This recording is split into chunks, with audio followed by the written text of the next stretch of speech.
MTV VMAs recap. This is me rewinding. I have no idea why, but let's just kind of do a little raw chat about what we thought about last night's performances, the winners, the losers. We don't like to call them losers. They're still nominated, but you guys know what I mean. Millionaires. Outfits.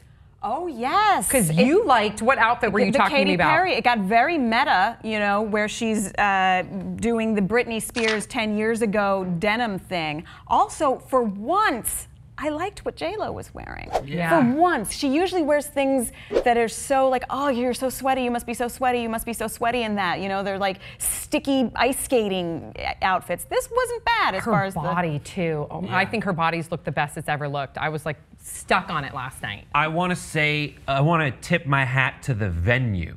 The Forum, the Great Western Forum, which is a place that years ago used to have like really great performances where the Lakers played before the Staples Center. It transformed into what I think was the first time in a long time I've watched an awards show and said, that stage is awesome. They were able to set it up so that there was the mosh pit in the middle or whatever, and then around the outside they sat all the nominees. And they were able to get up and run around and walk around and get on stage very quickly. I also like that they gave people a handheld mic to do their acceptance speeches because they're musicians and they can handle that. Yeah. And outside, did you see they had performances outside too, like when Maroon 5 performed? Yeah. And Maroon 5, did you notice their logo is the Morongo Casino logo? I paused it and then I looked it up. It's the Morongo Casino logo, just saying. Wow. But yeah, I love the idea that it was at the Forum. I saw Prince there. I mean, it's iconic. Yeah, I'm going to see Wu-Tang there in like 3 weeks. Can't wait for that.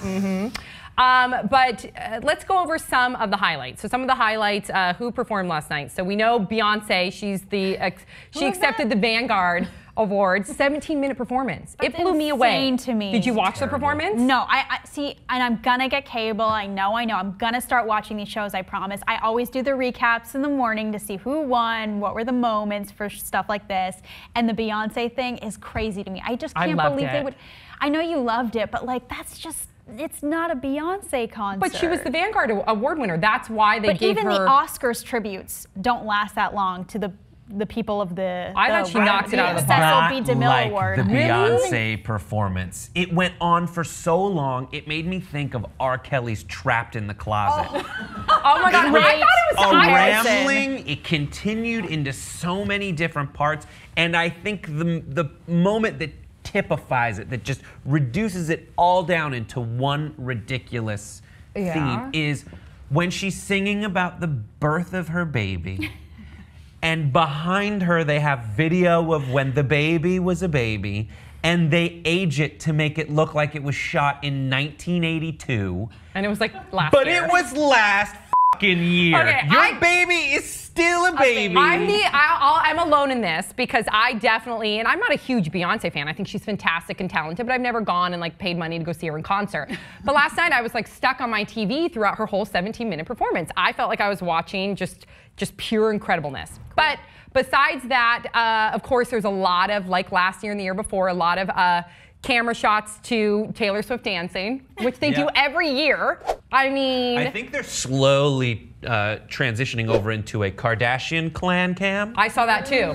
I saw a lot of Kardashian clan cam, T-Swift cam, a little bit of Lord cam. And then did Taylor perform? Yes. Shake that? Boring. Sorry, and I know I'm going to get hate for this because our fans love her and she's talented and all that. I thought her performance was boring. Why did it, and I want to go for Beyonce, I thought each individual moment was really well executed. She's very good at singing and dancing. I just think there was too much of it. And then why was it 1989? Are we going back to Beyonce again? No, I'm talking about Swift. Taylor Swift was on a huge 1989, but that song and performance felt like it was 1920s Great Gatsby. Yeah. It was a bore. And then as far as there was a weird part with Nicki Minaj. Did you see where she was holding her dress up? What was that? Wardrobe malfunction. Okay, so little wardrobe malfunction. Nothing scandalous as opposed to the year before when everybody was talking about Miley, Cyrus, and Robin Thicke. We didn't really have any of that last night. But Nicki Minaj's performance was really fun. Who else? 5 Seconds of Summer performed. That was great. That was a great song. I liked it because I was expecting them to rock a little harder. Yeah, they don't rock. They're not punk rockers at all. They just kind of stereotypically no. I think this look was like their them. equivalent of like Blink's. Like You can't compare them to Blink. I just mean that Blink not They're only like- has like really hard, like intense songs, and then those like touchy-feely ones. They rock. Oh, can't. Blink rocks. What else can we talk about? So let's talk about some of the winners. How about Miley Cyrus kind of doing the opposite of what she did last year? Great. Please tell. So Miley Cyrus wins.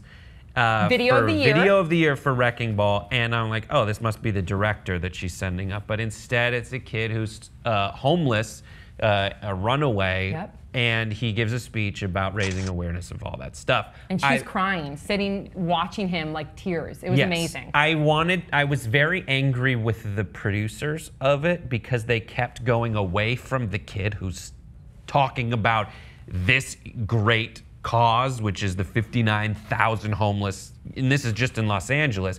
And they kept going to like Miley Cyrus, who's like trying to give the posture of, go to that guy who's talking. She's just kind of like that. Stop looking at me. Please listen to what he has to say. Yeah. Absolutely. You're right about that.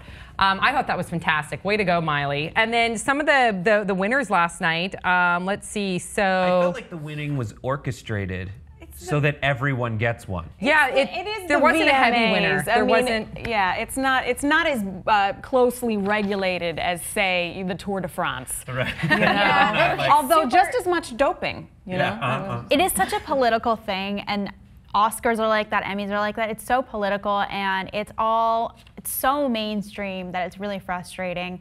And what in our Hulu episode, what we're talking about is favorite music videos. Amir showed me a video called "She's Bad" by Die, which is like one of the coolest videos I have ever seen in my whole life. How is that and not nominated? Stuff like that is so artistically like special and new. And for a video music awards to focus more on the artist and less about the video, it's frustrating. Yeah, I know, you're absolutely right. That's why I don't like to watch award shows like that. Yeah, and actually Beyonce was the big award winner. It looks like she has, just on this list that I have right here, 1, 2, 3. So yeah, it was a great show, but I don't. One for the little guy. But nothing scandalous like last year. But please, for those of you who watch the MTV VMAs, please let us know what you thought about it, your favorite performances, favorite outfits in the comment section below. And then also follow us on Tumblr as well as on Instagram at The Real Pop Trigger. And we'll see you guys all next time on Pop Trigger.